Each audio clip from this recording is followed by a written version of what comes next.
Guys, good morning! Tignan nyo naman ang snow, oh. Hanggang tuhod daw ito. Ang lakas! Ang lakas ng snow niya ngayon. Hanggang Lunes ito. Grabe! Ang lakas masyado. Ayan, oh. Mamaya, punong-puno na yan mamaya ba? Hindi kami lumabas kasi nga, ito nga, gawa itong snow. Siyempre, delikado sa labas. Ma-slide yung daan. Kung lumabas kami, baka maano kami sa daan ba. Alam nyo na, malit lang kasi yung sasakyan namin. So, ayun lang pala yung aming yung aming garage. Yan. And, yan po, simbahan po yan. Hindi kami nakalabas. Kasi nga po, hindi kami dyan nagsisimba. Doon po kami sa Brooklyn, sa Grace Fellowship. So, ayun guys, I'm enjoying. Nag-enjoy ako sa snow pero mahirap magkasakit kaya dito lang tayo sa loob ng bahay. Nandito lang ako sa bintana. Ayan.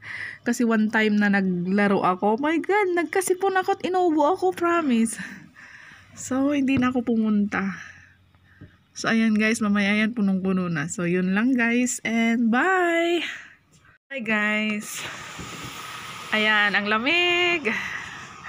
Ayan, screen po ito. Hindi natin ito matanggal. Kasi nga, screen lang yan. Ayan, tapos na po yung simbahan dyan sa kabila. At ewan ko kung second service na siguro yan. Yung pang 9:30 to 10:30 ata. Ayan, anong oras na ba? Basta, yun na yun. Alam nyo naman yung mga mga kano, maano sila sa lamig. Tayo naman ng mga Pinoy, hindi tayo maano sa lamig. Kaya, siyempre, dito na ako nagdasal. Gustuhin ko man na lumabas, no?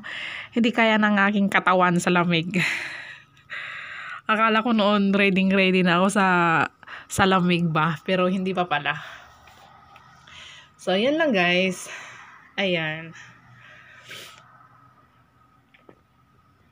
Guys, this is Sweet Sea Fulgencio Vlog and snowful hanggang tuhod daw hanggang bukas. So, yun lang guys. Thank you for watching and bye!